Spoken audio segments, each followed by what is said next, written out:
Dr. Babasaheb Ambedkar Open University. Hello dear student, have a nice day. Myself Kiran Patel, Assistant Professor in School of Computer Science of Dr. Babasaheb Ambedkar Open University, Ahmedabad, Gujarat. Dear students, we are going to start with the course RDBMS, Relational Database Management System. In today's session, we will learn about the Block 4 Unit 2 is the cursor in PLSQL. This is the third part of the unit. Now we will start with the Block 4 Unit 2 is the cursor in PLSQL. First of all, we see the agenda of the Unit 2 is the learning objectives, introduction of cursor, cursor execution cycle, types of the cursor, cursor for loop, parameterized cursor, etc. In last session, we have been already completed the introduction, types and attributes of the cursor, and also see the example and implicit and explicit cursor. In today's session, we are going to start with the remaining topics like cursor for loop and parameterized cursor.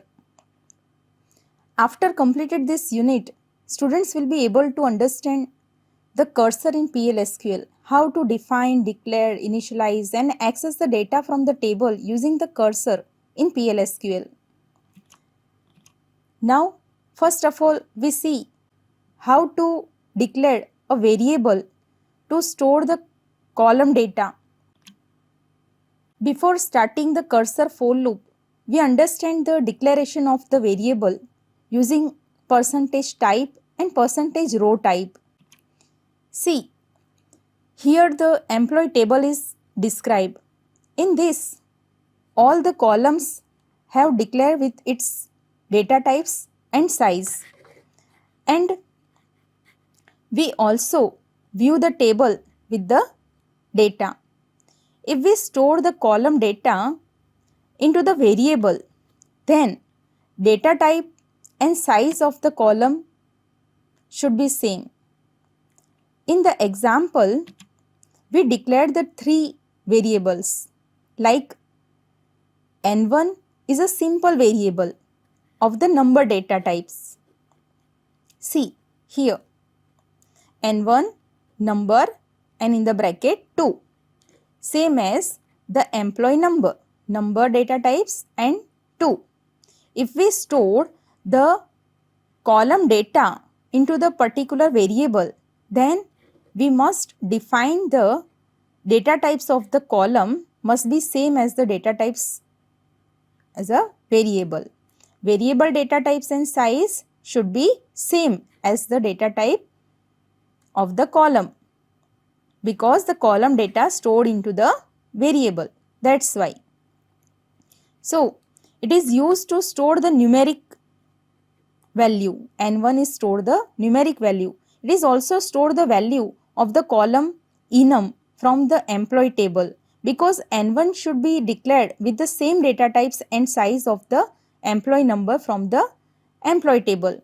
Now, the variable N2 is declared as a emp.employee number %type. Means the data types, this means the data types and size of the employee number from the employee table is assigned to the variable N2. Thus, the data types and size of the number and N2 is same. So, N2 variable is used to store the value of the number column. See, here simple directly define the number and in the bracket size. But here define the table name dot column name. So, N2 stored the employee number data. Here NM is the name variable. It is a variable. It assign the data type and size of the ename. Ename data type and size is varchar 2 10. Varchar 2 10 is assigned to the NM variable from employee table. So we can write down like this also. Now N3 is declared as a EMP percentage row type, means whole row or a record data types of the table assigned to the single variable. Like as an object, N3 variable is work as an object of the employee table, not assign the data types of the individual column data types, but whole row type is assigned to the variable N3. That's why N3 is work as an object of the employee table. See, table name employee, percentage row type. So, N3 is work like a object and it will store all the records value 1 Kajal Surat and its salary. All the data we can store in a N1. And how to fetch the data from the variable we see in the later example. Now cursor for loop. The cursor for loop can be used to process the multiple records easily. There are two benefits with the cursor for loop. It implicitly declared a percentage row type variable. When we write the variable with the for loop, then those variable is declared as a percentage row type automatically.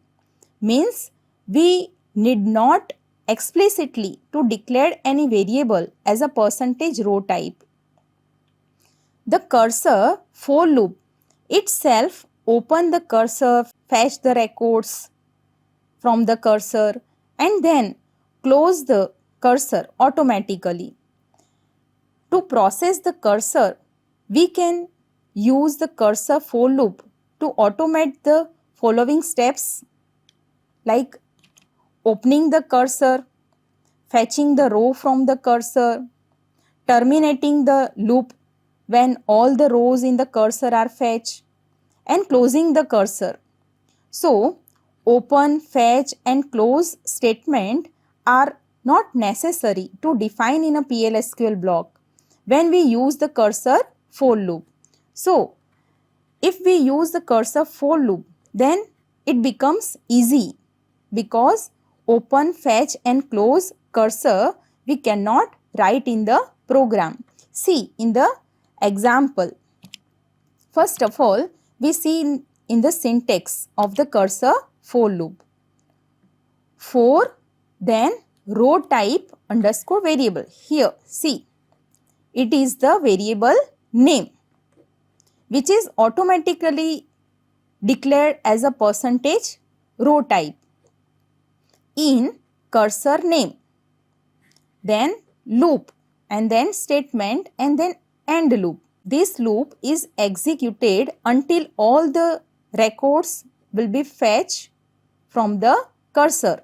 From this cursor, fetch the records and store in this variable, and using this variable we can print the value of the column data. Now see, the row type variable is a variable which is automatically declared by the cursor for loop. It is row type variable of the cursor. It receives all the columns data from the cursor one by one. It has a column of the cursor as a fields.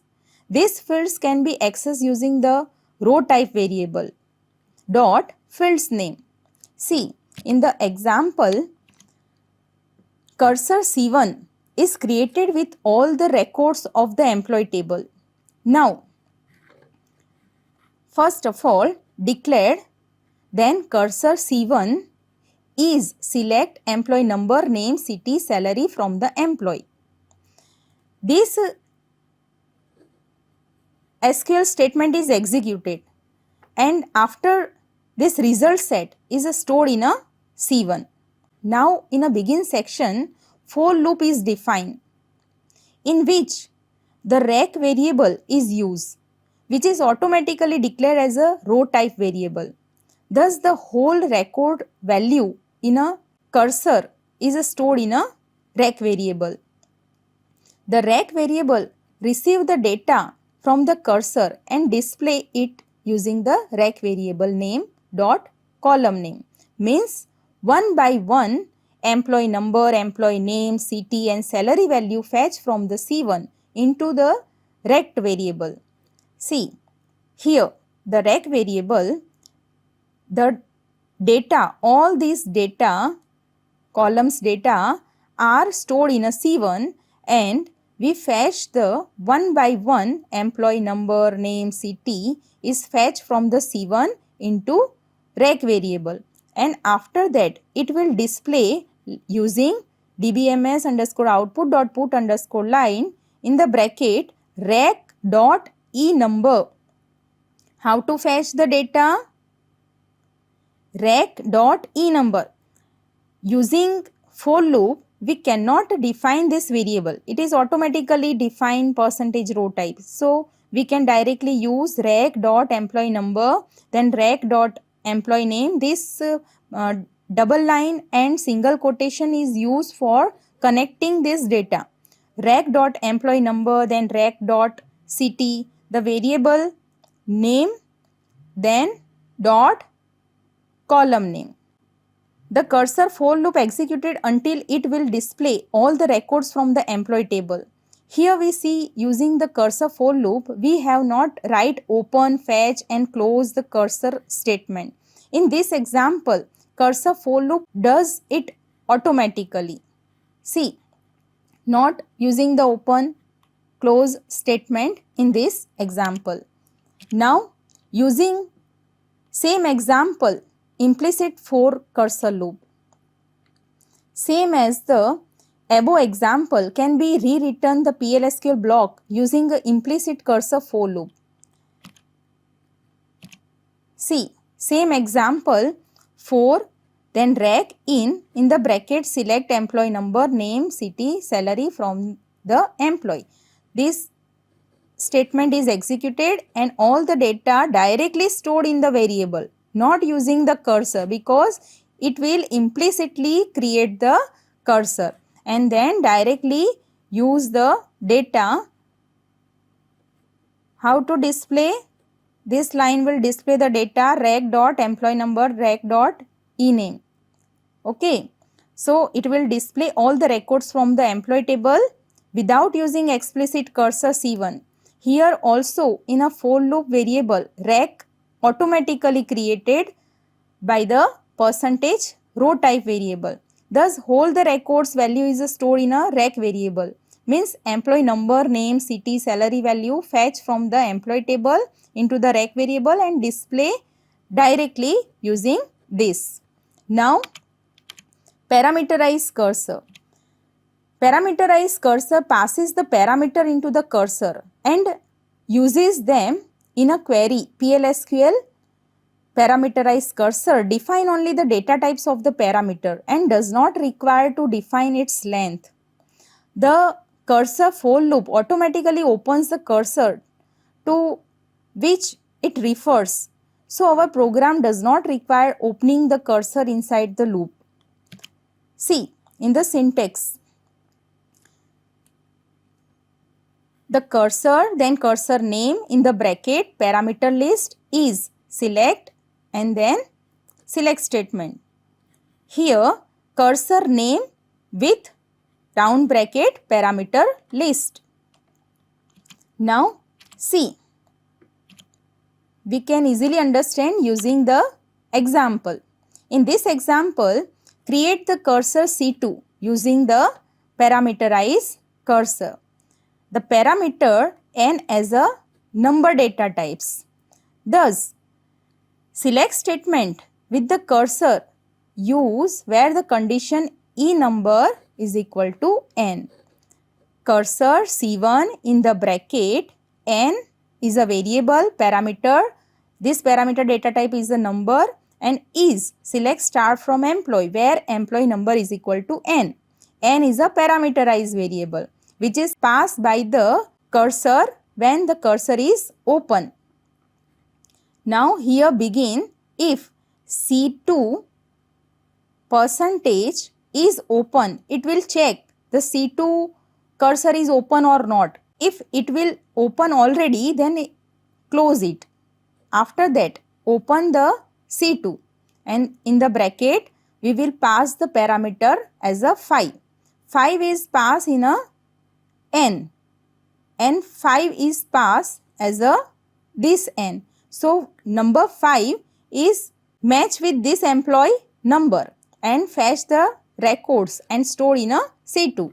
And after that for E is a variable, row type, percentage row type variable, and here in C2 in the bracket 5. So fetch the data from the employee number 5 and display it. With cursor, use where condition E number is equal to 5. The value of n is passed through the open cursor statement. Thus the n value match with the employee number column data. Suppose here the cursor open with the value 5, which is matched with the employee number in a employee table. Here E is the variable of the percentage row type. Using E variable, we display all the columns of the employee table. So, how can we write the parameterized cursor? Like this, and E is declared like this. E employee table name percentage row type. So, it will work as a object. Now at the end, thank you all. Today we have been discussed about the PLSQL cursor, how to declare the cursor using cursor for loop and parameterized cursor. In next session, we will start with the new unit in a block 4. If you understand this session and getting the knowledge from this session, then please subscribe the BAOUGujarat. And once again, thank you all. Thank you guys.